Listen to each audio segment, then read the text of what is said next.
ನಮಸ್ತೆ ವೀಕ್ಷಕರೇ, ನಾನು ನಿಮ್ಮ Meeta crystal, numerologist. Next Zen ವೀವರ್ಸ್ಗೆ ಸ್ವಾಗತ. ನೋಡಿ, ಸೆಪ್ಟೆಂಬರ್ ತಿಂಗಳ 14ರಿಂದ 22ನೇ ತಾರೀಕರ ವಾರ ಭವಿಷ್ಯವನ್ನು ಪ್ರತಿಯೊಂದು ರಾಶಿಗೆ ಅಂದರೆ 12 ರಾಶಿಗೆ ಯಾವ ಒಂದು ಫಲ ಮತ್ತು ಅಶುಭ ಫಲಗಳನ್ನ ಕೊಡ್ತವೆ, ಶುಭ ಫಲಗಳನ್ನ ಕೊಡ್ತವೆ, ಮತ್ತು ಗ್ರಹಗಳ ಬದಲಾವಣೆಯಿಂದ ಯಾವ ರೀತಿ ವ್ಯತ್ಯಾಸ ಆಗುತ್ತೆ ಅನ್ನೋದನ್ನು ನೋಡ್ತಾ ಬರೋಣ. ನೋಡಿ, ಮೊದಲಿಗೆ ಕುಜ ನಿಮ್ಮ ಒಂದು ಕನ್ಯಾ ರಾಶಿಗೆ ಎಂಟರ್ ಆಗ್ತಿದ್ದಾನೆ. ಕನ್ಯಾ ರಾಶಿಯಿಂದ ತುಲಾ ರಾಶಿಗೆ ಪ್ರವೇಶ ಆಗ್ತಾ ಇದೆ. ಕುಜನ ಒಂದು ಬದಲಾವಣೆಯಿಂದ ಸಾಕಷ್ಟು ಬದಲಾವಣೆ ಏರುಪೇರುಗಳಾಗುತ್ತೆ. ಅದೇ ರೀತಿ ಸೂರ್ಯ ಮತ್ತು ಬುಧ ಸಿಂಹ ರಾಶಿಯಿಂದ ಕನ್ಯಾ ರಾಶಿಗೆ ಪ್ರವೇಶ ಆಗ್ತಿದೆ. ಹಾಗೆ ಶುಕ್ರ ಕೂಡ ಕಟಕ ರಾಶಿಯಿಂದ ಸಿಂಹ ರಾಶಿಗೆ ಪ್ರವೇಶ ಆಗ್ತಾ ಇರೋದ್ರಿಂದ ಕೆಲವೊಂದು ರಾಶಿಗಳಲ್ಲಿ ತುಂಬ ಬದಲಾವಣೆಗಳನ್ನ ನೋಡ್ಬೋದು. ಈ ವಾರದಲ್ಲಿ ಯಾರಿಗೆ ಶುಭ ಯಾರಿಗೆ ಅಶುಭ ಅನ್ನೋ ಫಲಗಳನ್ನು ಸಂಕ್ಷಿಪ್ತವಾಗಿ 12 ರಾಶಿಗಳ ಫಲಾನುಫಲಗಳನ್ನು ನೋಡ್ತಾ ಹೋಗೋಣ. ತುಲಾ ರಾಶಿ ಅಂತ ಬಂದಾಗ ರಾಶಿಯಾಧಿಪತಿ ಶುಕ್ರ 11ನೇ ಮನೆಯಲ್ಲಿರೋದು ಯೋಗನೆ ಅಂತ ಹೇಳ್ಬೋದು. 11ನೇ ಮನೆ ಅಂದರೆ ಗೊತ್ತಲ್ಲ, ಲಾಭದ ಒಂದು ಮನೆಯಾಗಿರುತ್ತೆ. ಸೊ ನಿಮ್ಮ ರಾಶಿಯಾಧಿಪತಿ ಶುಕ್ರ ಕೇತು ಜೊತೆಗೆ ಸಂಬಂಧದಲ್ಲಿ 11ನೇ ಮನೆಯಲ್ಲಿರೋದ್ರಿಂದ ಎಲ್ಲೋ ಒಂದು ಕಡೆ ತುಲಾ ರಾಶಿಯವರಿಗೆ ತುಂಬ ಟೈಮ್ ಚೆನ್ನಾಗಿದೆ ಅಂದ್ಕೊಳ್ಳಿ. ಅವರ ಒಂದು ಕೆಲಸ ಅಂತ ಬಂದಾಗ ಅವರ ಕೆಲಸದ ವಿಚಾರದಲ್ಲಿ ತುಂಬ ಪ್ರಮೋಷನು, ಇಂಕ್ರಿಮೆಂಟು, ಕೆಲಸದಲ್ಲಿ ಲಾಭ, ನಿಮ್ಮ ಯಾವುದಾದ್ರೂ ಕಂಪ್ನಿ ನಡೆಸ್ತಿರ್ಬೋದು, ಏನೂ ಇಲ್ಲ. ತುಲಾ ರಾಶಿಯವರು ಯಾಕಂದರೆ ರಾಶಿಯಾಧಿಪತಿ ಶುಕ್ರ ಆಗಿರೋದ್ರಿಂದ ಅತಿ ಹೆಚ್ಚು ನೀವು ನೋಡಿ, ಈ ಪಾರ್ಲರ್ ಆಗಿರ್ಬೋದು, ಬೊಟಿಕ್ ಆಗಿರ್ಬೋದು, ಅಥವಾ ನಿಮ್ಮ ಒಂದು ಸಿನಿಮಾ ರಂಗದಲ್ಲಾಗಿರ್ಬೋದು, ಈ ಥರ ಒಂದು ಸೆಕ್ಟರಲ್ಲಿ ಅತಿ ಹೆಚ್ಚು ಇರ್ತಾರೆ. ಏನೂ ಇಲ್ಲ ಅಂದರೆ ಈ ಹೂ ಮಾರೋರು, ಬಳೆ ಮಾರೋರು, ಫ್ಯಾನ್ಸಿ ಸ್ಟೋರ್ ಇಟ್ಟಿರೋರು, ಇವರೆಲ್ಲರೂ ಕೂಡ ತುಲಾ ರಾಶಿಗೆ ಬರ್ತಾರೆ. ಹಾಗಾಗಿ ಇವರೆಲ್ಲರಿಗೂ ಕೂಡ ತುಂಬ ಟೈಮ್ ಚೆನ್ನಾಗಿದೆ. ನಿಮ್ಮ ಕೆಲಸದಲ್ಲಿ ಆರ್ಥಿಕ ಪರಿಸ್ಥಿತಿಯನ್ನು ಸುಧಾರಿಸ್ಕೊಳ್ತಾ ಹೋಗ್ತೀರಾ ತುಲಾ ರಾಶಿಯವರು.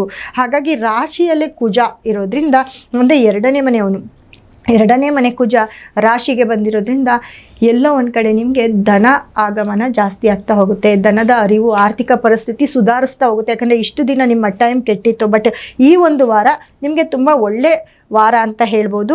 ಜೊತೆಗೆ ನಿಮ್ಮ ಮನೆಯಲ್ಲಿ ಯಾವುದಾದ್ರೂ ಶುಭ ಕಾರ್ಯ, ಮದುವೆ ಮುಂಜಿಗಳಾಗಿರ್ಬೋದು, ಅಥವಾ ನಿಮ್ಮ ಮನೆಯಲ್ಲಿ ಯಾವುದಾದ್ರೂ ದೇವಸ್ಥಾನದ ಒಂದು ಜೀರ್ಣೋದ್ಧಾರ ಆಗಿರ್ಬೋದು, ದೇವಸ್ಥಾನಕ್ಕೆ ವಿಸಿಟ್ ಮಾಡೋದಾಗಿರ್ಬೋದು, ಕುಟುಂಬವೆಲ್ಲ ಸೇರಿ ಯಾವುದಾದ್ರೂ ಒಂದು ಪ್ಲೇಸ್ಗೆ ಹೋಗೋದಾಗಿರ್ಬೋದು, ಅದೆಲ್ಲವೂ ಕೂಡ ತುಲಾರಾಶಿಯವ್ರಿಗೆ ನಡೀತಾ ಹೋಗ್ತದೆ. ಜೊತೆಗೆ ನೋಡಿ, ನಿಮಗೆ ಮೂರರ ಅಧಿಪತಿ ಗುರು ನಿಮಗೆ 10ನೇ ಮನೆಯಲ್ಲಿರೋದ್ರಿಂದ ಅದರಲ್ಲೂ ಅಷ್ಟೇ 10ನೇ ಮನೆಯಲ್ಲಿರೋದ್ರಿಂದ ಯಾರಾದರೂ ನಿಮಗೆ ಫಾರಿನಲ್ಲಿ ಅಥವಾ ಹೊರದೇಶಕ್ಕೆ ಹೋಗುವಂಥ ಚಾನ್ಸ್ ಇದ್ದರೆ, ಅವರು ಯಾರಾದರೂ ಟ್ರೈ ಮಾಡ್ತಿದ್ರೆ ಅವರು ಕೂಡ ಹೋಗ್ಬೋದು. ವಿದ್ಯಾಭ್ಯಾಸಕ್ಕೆ ಅಂತ ಯಾರಾದರೂ ಹೋಗೋರಿದ್ರೆ ಖಂಡಿತವಾಗ್ಲೂ ನಿಮ್ಮ ಆಸೆ ನೆರವೇರ್ತು ಅಂತ ಇಟ್ಕೊಳ್ಳಿ. ನಿಮ್ಮ ವಿದ್ಯಾಭ್ಯಾಸಕ್ಕೆ ಅಥವಾ ಕೆಲಸಕ್ಕೆ ಹೊರದೇಶಕ್ಕೆ ಹೋದರೆ ಖಂಡಿತ ಹೋಗ್ತೀರಿ. ಜೊತೆಗೆ ನಿಮಗೆ 5 ಮತ್ತು 6ರ ಅಧಿಪತಿ, 4 ಮತ್ತು 5ನೇ ಅಧಿಪತಿ 6ನೇ ಮನೆಯಲ್ಲಿ ಶನಿ ಇರೋದ್ರಿಂದ ಎಲ್ಲೋ ಒಂದು ಕಡೆ ನಿಮ್ಮ ಕುಟುಂಬದಲ್ಲಿ ತುಂಬ ಜಗಳಗಳಾಗ್ತಾ ಹೋಗ್ತವೆ. ಮತ್ತು ಕುಟುಂಬ ಅನ್ನೋದಕ್ಕಿಂತ ನೀವೇನು ಕೆಲಸ ಮಾಡ್ತಿರ್ತೀರ ನೋಡಿ, ಕೆಲಸದ ಪ್ರೆಷರು ಜಾಸ್ತಿ ಆಗ್ತಾ ಹೋದರೆ ಅಲ್ಲಿ ಮನಸ್ತಾಪಗಳು ಶುರು ಆಗ್ತಾ ಹೋಗುತ್ತೆ. ಕೆಲಸದವರು, ನಿಮ್ಮ ಕೈ ಕೆಳಗಡೆ ಇರೋ ಕೆಲಸದವರು ಕೆಲಸವನ್ನು ಬಿಟ್ಟು ಕೂಡ ಹೋಗ್ಬೋದು. ಅಥವಾ ನಿಮ್ಮ ಒಂದು ದೇಹದ ಒಂದು ಆಲಸ್ಯ ಜಾಸ್ತಿ ಆಗ್ತಾ ಹೋಗುತ್ತೆ. ಅಂದರೆ ನಿಮಗೆ ಏನಾದರೂ ಒಂದು ಸಣ್ಣ ಒಂದು, ಯಾಕಂದರೆ ಊರು ಎಲ್ಲಾದರೂ ಟ್ರಿಪ್ ಹೋಗ್ತೀರಾ ಬರ್ತೀರಾ, ಈ ಒಂದು ಮಿಸ್ಟೇಕಿಂದ ನಿಮಗೆ ಗ್ಯಾಸ್ಟ್ರಿಕ್ ಆಗಿರೋದಾಗಿರ್ಬೋದು, ಅಥವಾ ಸ್ವಲ್ಪ ಜ್ವರದ ಸಮಸ್ಯೆ, ಶೀತ ಬಾಧೆ ಕೂಡ ಜಾಸ್ತಿ ಆಗ್ತಾ ಹೋಗ್ತದೆ. ತುಲಾರಾಶಿಯವರು ಅದನ್ನು ಸ್ವಲ್ಪ ನೋಡ್ಕೊಳ್ಬೇಕಾಗುತ್ತೆ. ಬಟ್ 6ನೇ ಮನೆ ಶನಿ ಯಾವಾಗಲೂ ತುಂಬ ಒಳ್ಳೆ ರಿಸಲ್ಟ್ನ ಕೊಡೋದಿಲ್ಲ. ಹಾಗಾಗಿ ಸ್ವಲ್ಪ ನೀವು ನಿಮ್ಮ ಒಂದು ಸುತ್ತಮುತ್ತ ಯಾರಿರ್ತಾರೆ, ನಿಮ್ಮ ಜೊತೆ ಯಾರಿರ್ತಾರೆ ಅವ್ರ ಜೊತೆ ಸ್ವಲ್ಪ ಬಾಂಡಿಂಗ್ ಆಗಿರಬೇಕಾಗುತ್ತೆ. ಇಲ್ಲಾಂದರೆ ಸಣ್ಣ ವಿಷಯ, ಸಣ್ಣ ಮಾತಿಂದ ಹಿಡಿದು ದೊಡ್ಡದೊಂದು ಜಗಳವನ್ನು ಕೂಡ ಕ್ರಿಯೇಟ್ ಆಗ್ತಾ ಹೋಗ್ತದೆ. ಅದನ್ನು ನೋಡಿಕೊಂಡ್ರೆ ಮಾತಿನ ಮೇಲೆ ಗಮನ ಇರಲಿ.